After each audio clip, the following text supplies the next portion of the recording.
constant working. But it's kind of fun. I say to, sometimes it's like just painting a huge darn canvas. You gotta really kind of have a vision, you know. Yeah, how big is it here, the It's canvas? 8 acres with the back. I had been in this area with my daughter, and I ran into a guy named Andy, a man, and he said, oh, you know, I talked to him about my love of gardening. He said, my farm's for sale, why don't you come look at it? So I bought it. And, but part of why I got the farm, this farm, was its diversity. There's 50 kinds of fruit on this land. There were probably only 46 when I got here, okay? So I'm even working on it. My daughter was killed by a drunk driver right as we got this farm. I didn't back off. I could have. I just decided we named it after her. We'd complete doing what we're doing here, give it about a decade, see how it goes, you know. And my goal has been like to reach a lot of young adults with meaningful information about living sustainably. Now, it's different for everyone. It isn't the same for you as it is for these other kids. And I get all kinds of kids from all over the world, sometimes older people from all over the world. They come volunteer. The goal in this garden is primarily, one, feeding ourselves, and then secondly, there's a market every Saturday down at Seaview, and I'm able to reach a broader base there than I can reach from my fruit stand. And I'm way into alternative food sources, things that, you know, I hate to say it, but marauders aren't going to go and dig up your Jerusalem artichokes because they don't know what they are. You know what I'm saying? You got to be smart, okay? You know, people covet our bananas. They covet our fruit, but they have no idea the powerfulness, let me show you, of some of this stuff. And it's really awesome. Try to keep a lot of genetic diversity. And that's like super, that's one of my missions is the genetic diversity. And open pollinated seeds, and was involved in the beginning discussions of seeds of change. I like teaching the French intensive gardening style, which is, of course, starting your seeds, putting them in, very controlled, putting them in the containers, and then see how you put them in here. And then I do square foot gardening, so I'm looking at how deep my soil is, where the roots are, how soon these, of course, are just up and out because they're cilantro. They don't last too long. They don't have a deep... You've always been organic, right? Oh, yeah. Yeah. Yeah, I think I started around knowing the difference about maybe 14. I want to eat, I want to feed, but I want it to be easy. Easy. Like I said, French intensive. And then we smother it. I have this rubber, and you can get black, weed barriers and different commercial materials, but this is awesome, and it's a recycled roof. And then when we're done, see, we've got this dead, you turn it over, take the weeds out, add some compost, and we're ready to do this to it. Oh, so you just cover like weeds and then they die and that's your organic matter? That's really the easiest way to garden in this climate. Wow, that makes so much sense. It's different everywhere, and I have a book on high altitude gardening I would be happy to give you. If your vegetable garden looks too good, you're not eating enough. Okay? You're not eating it. You must eat your garden. It should always look like you're just getting ready to eat something or to plant something, or you just got done harvesting. That's all the land you need, whatever that amounts to. Oh, amaranth. This is a really good one. This is called a pot herb.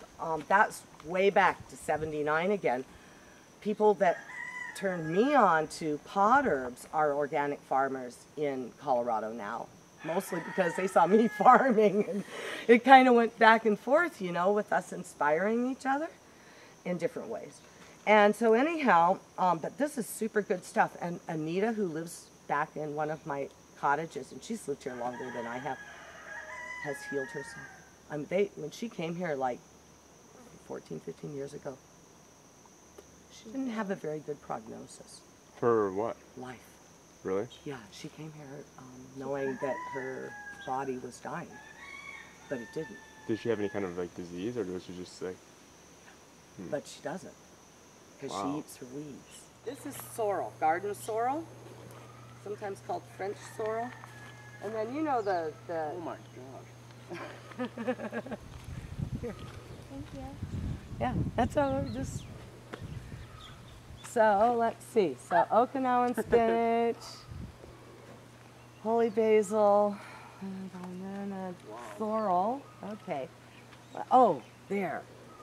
Malabar spinach. Look at that. We actually sort of condensed it because it had really gotten out. Did you see it? This bed over That there. big green, that whole big bed of green, that's all food. So the cinder cone down at Cinders covered everything with like 3 or 4 feet of soil. Okay. Then when the guy that bought this farm came along, he bulldozed it, everything. And he started putting macadamia nut husks in. Yeah. Andy had, and everyone did for years, access to mac nut husks. And he would grow his ginger out there just by tilling and putting mac nuts in and throwing in the ginger. And it worked pretty darn good. But right around the time that I got the farm, the price of mac nuts tripled. Wow. I had to go, it just wasn't practical. So we went to a compost-based system. That was something I understand. And I don't have to buy any. Yeah. I got this thing about not buying. I mean, wise investments are good, you know, a good generator. But I don't have to buy everything you hear about. You know, EMs, right? Essential microorganisms. I get it, but I own them. Underneath these mangoes are EMs. I got something to show you. This is an old growth mango forest, okay? Whatever is coming down is composting, is creating essential microorganisms, okay? You can do this in an unused city block by replanting it with something, all right? And then you can harvest from that to take it to your rooftop garden in your lifetime. But what these trees are 140 years old. Okay? This is an old Hawaiian village. There's a house site back in. Look at that. That's mango dirt and leaves. Unbelievable. And the bananas, I mean the bananas just, you know, rock here. This is where, from those gardens, we turn the brown gardens over. Then the kids will come out and grab out of here.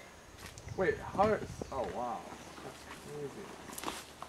And it takes It's all six, organic matter. yeah, 6 or 8 weeks. And it's in its active process. My husband will be out here. He flips it with the tractor every 3 days. To fertilize, properly fertilize the tree, you want to pull everything back and actually drop most the fertilizer right on the tree's drip line. This one's getting really big. And on the tree's drip line, okay? And that's where the roots are absorbing the most. And this is universal, and it's very sustainable, very permacultural. Yes, I go around in circles and I shoot all of the grasses towards the tree. Once or twice a year, the kids, I get them out with some compost to fertilize it. Can you repeat really quick why the nitrogen fixing trees would be not so good? Oh, there are no reason, just that we don't have enough time and energy to cut them down often enough, and then they get too big, and then the branches don't break down, and you just get a bunch of branches in your compost, and then you got to sift the branches out, and they're older. And, yeah. So by just having the nitrogen fixing trees, you have to actually cut them off in order to get the Correct. nitrogen? Yes. You prune them. In the 70s. It was great. It was so awesome. I knew someday I'd be in Hawaii. There's better climates. And I'm growing what? Yeah, exactly. You know, every climate's good for growing. Right, it just depends what. Any climate, even arid deserts, there's ways. A pallet. Everywhere in the world we have a pallet, right? 4 bags of soil on the pallet. Stick food starts in bags. Put cover on so you can protect from heavy rains. Screen to protect from bugs. Yeah. simple applied technology. Is it just Yes. about listening to the land wherever you are, and you can grow, you can sustain yourself wherever you are? You don't have to be in Hawaii? 'Cause- Sprouts, Yeah. small biodomes. Have you ever seen a biodome with a water component? That's what I worked on up in Colorado. Yeah, see, we live in Michigan, so it's very similar to Look Colorado. up growing domes, and I'll give you the book. So you have intensive agriculture in small spaces. You try to serve your immediate community, and add to that sprouts, and not just alfalfa sprouts, dudes. Okay, sunflower sprouts, buckwheat sprouts. Okay, bean sprouts. You can contrive in most climates greens most of the year. And in Colorado, I'd shut the biodome down, open it all up, and let it freeze. But I would use that coldness, that snap, to kill every bug, and then I'd turn it over, close it down, turn the soil over, and start growing again. Do you think everyone can live like this? Is there a possibility for cities? What's your opinion on that? Rooftop gardens. Chicago, I mean, there's so much information on that. Rooftop gardening is super important. Okay? Number one. You're going to be in cities, you're going to be in the countryside. No, this land sustains about 16 people comfortably. And then we feed, we sell or pass on another couple 100 pounds of food a week beyond what we use. Okay. Somebody is going to be in a position in your lifetime in this group that is going to need to know stuff, and we have to share it. And I gave it all to my daughter, like she knew. I gave her so much and tried to give her so much and teach her, and she was a wonderful, wonderful, loving person, and she had lots of friends, and so I got to replace that huge loss, you know. But this way, maybe my goal is like 1,000 young adults. And whoever else. We have no GMO food around here. We have OMG food around here. Oh my God! What is this? Papaya is as big as your head. What the heck is this? It's like alien food. There's chocolate in here. Chocolate. Can you believe it? That's my 4-wheel drive pickup truck, flatbed pickup truck. How long has it been here? Awesome. 6 years. It died. It Right died there. and now it lives. What? I don't.